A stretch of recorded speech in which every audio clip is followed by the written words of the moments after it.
lengkap saya Antonius Derbindera. Saya dari kelas 10Z. Pada kali ini saya akan menjelaskan tentang materi bioteknologi. Jadi yang pertama, pengertian dan prinsip dasar bioteknologi.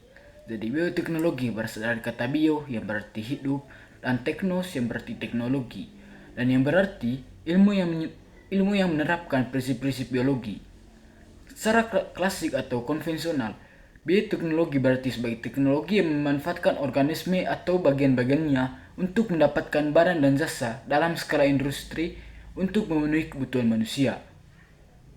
Sementara itu, dalam perkembangan lebih lanjut, bioteknologi dapat diartikan sebagai pemanfaatan prinsip-prinsip dan rekayasa terhadap organisme, sistem atau proses biologi untuk meningkatkan potensi organisme maupun menghasilkan produksi dan jasa bagi kepentingan hidup manusia.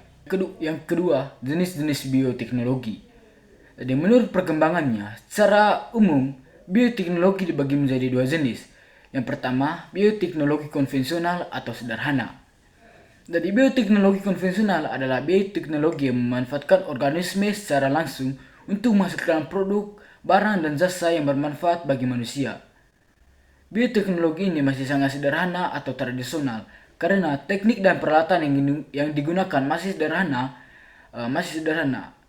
Pada bioteknologi konvensional menggunakan mikroorganisme, proses biokimia, dan proses genetik alami. Manipulasi yang biasa dilakukan hanya pada media tumbuh atau substrat dalam kondisi lingkungan yang belum sampai pada tahap rekayasa genetik. Kalaupun ada, rekayasa genetik ini masih merupakan rekayasa genetik yang sederhana dan perubahan genetik yang dihasilkan tidak tepat sasaran.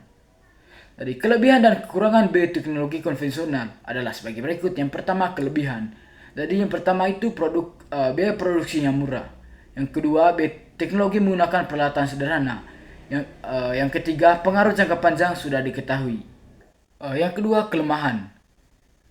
Yang pertama, perbaikan genetik tidak terarah. Yang kedua, memerlukan waktu relatif lama. Yang ketiga, belum ada pengkajian prinsip-prinsip ilmiah. Yang keempat, hasil tidak dapat diperkirakan sebelumnya. Yang kelima, tidak dapat mengatasi ketidaksesuaian genetik. Yang keenam, reproduksi dalam skala kecil. Yang ketujuh, proses relatif belum steril. Yang kedelapan, kualitas hasil belum terjamin. Jadi, bioteknologi konvensional dimanfaatkan dalam beberapa bidang. Yang pertama, dalam bidang makanan. Dalam bidang makanan, proses yang dibantu mikroorganisme misalnya dengan fermentasi. Hasil yang pertama itu yogurt, yang kedua keju, yang ketiga tempe, yang keempat roti, yang kelima kecap, yang keenam cuka, dan sebagainya. Yang kedua, dalam bidang pertanian. Di bidang pertanian, bioteknologi memberi andil dalam usaha pemenuhan kebutuhan makanan. Bioteknologi konvensional dalam bidang pertanian diantaranya adalah yang pertama kultur jaringan, yang kedua pemberantasan, yang ketiga hidroponik.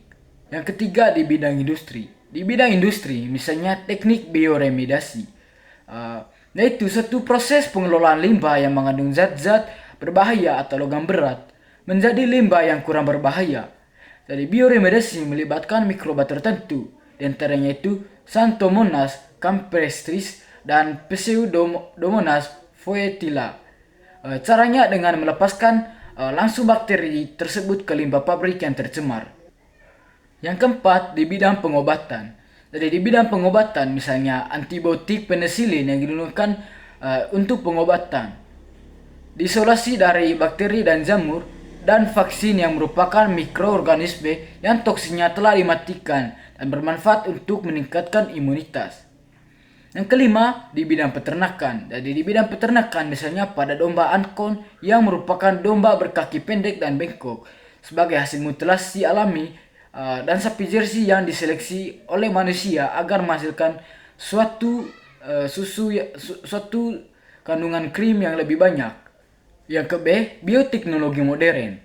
Kelebihan dan kekurangan bioteknologi modern antara lain. Yang pertama itu kelebihan. Jadi yang pertama, hasil dapat diperhitungkan. Yang kedua, dapat mengatasi kendala ketidaksesuaian genetik. Yang ketiga, Perbaikan genetik dapat dilakukan secara terarah. Yang keempat, menghasilkan individu yang memiliki sifat baru atau tidak sama dengan sifat alaminya. Yang kedua, ada kelemahannya. Yang pertama, biaya produksi relatif mahal. Yang kedua, menjadikan jenis tanaman monokultur. Yang ketiga, menyebabkan degradasi gen jenis lokal. Yang keempat, memerlukan teknologi canggih. Yang kelima, pengaruh jangka panjang belum diketahui. Bioteknologi modern mempunyai peranan penting dalam bidang kedokteran, sehingga semakin menonjol setelah adanya penelitian dan penerapan ilmiah. Bioteknologi modern di bidang kedokteran hampir sama dengan bioteknologi konvensional, tapi hasilnya jauh lebih banyak dan lebih terjamin menggunakan bioteknologi modern karena dibantu oleh alat-alat canggih lainnya, misalnya pembuatan antibodi monoklonal, vaksin, antibiotika, dan hormon. Ilmu-ilmu pendukung dalam bioteknologi diantaranya adalah mikrobiologi, biokimia, genetika, biologi, sel, teknik kimia, dan enzimologi. Dari saat ini, aplikasi bioteknologi tidak hanya pada mikroorganisme saja, namun pada tumbuhan dan hewan. Terdapat 4 prinsip dasar bioteknologi, yaitu penggunaan agen biokimia, menggunakan metode tertentu, dihasilkan suatu produk turunan, dan melibatkan banyak disiplin ilmu. Jadi bioteknologi modern dan dalam produksi pangan dilakukan dengan menerapkan teknik rekayasa genetik. Rekayasa genetik adalah kegiatan manipulasi gen untuk mendapatkan produk baru dengan cara membuat DNA baru. Jadi manipulasi materi genetik dilakukan dengan cara menambah atau menghilangkan gen tertentu. Salah satu produk hasil rekayasa genetik adalah dengan membuat organisme transgenetik. Jadi yang pertama ada tanaman transgenetik. Jadi tanaman transgenetik adalah tanaman yang telah mengalami perubahan susunan informasi genetik dalam tubuhnya. Jadi tanaman ini merupakan suatu alternatif agar tanaman tahan terhadap hama sehingga hasil panen dapat melimpah. Bahkan tanaman juga dapat direkayasa agar mampu membunuh hama yang menyerang tumbuhan tersebut. Yang kedua ada hewan transgenetik. Jadi selain tumbuhan transgenetik, juga ada hewan-hewan transgenetik.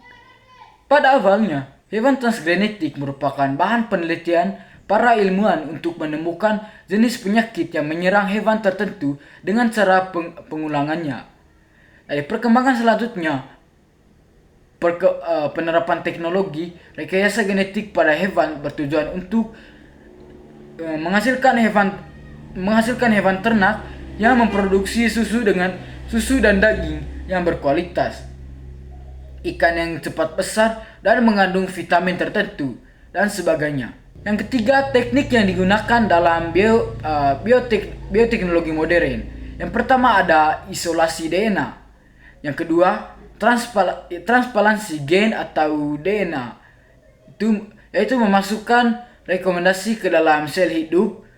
Selain teknik rekayasa genetika yang digunakan dalam bioteknologi modern, ada juga teknik-teknik lain yang dapat menghasilkan produk unggul, yaitu yang pertama kultur jaringan, yang kedua cloning, yang ketiga teknik baik tabung, yang keempat fusi protoplasma, yang kelima mikroorganisme sebagai pembasmi hama tanaman, yang keenam peran mikroorganisme dalam mengatasi pencemaran. Yang ketujuh, mikroorganisme sebagai pemisah logam dan bijinya. Yang kedelapan, rekayasa genetika. Yang kesembilan, teknologi plasmid. Yang kesepuluh atau yang terakhir, transplantasi inti nukleus. Jadi sekian saja penjelasan dari saya yang berkaitan dengan materi bioteknologi. Sekian saja dari saya, terima kasih.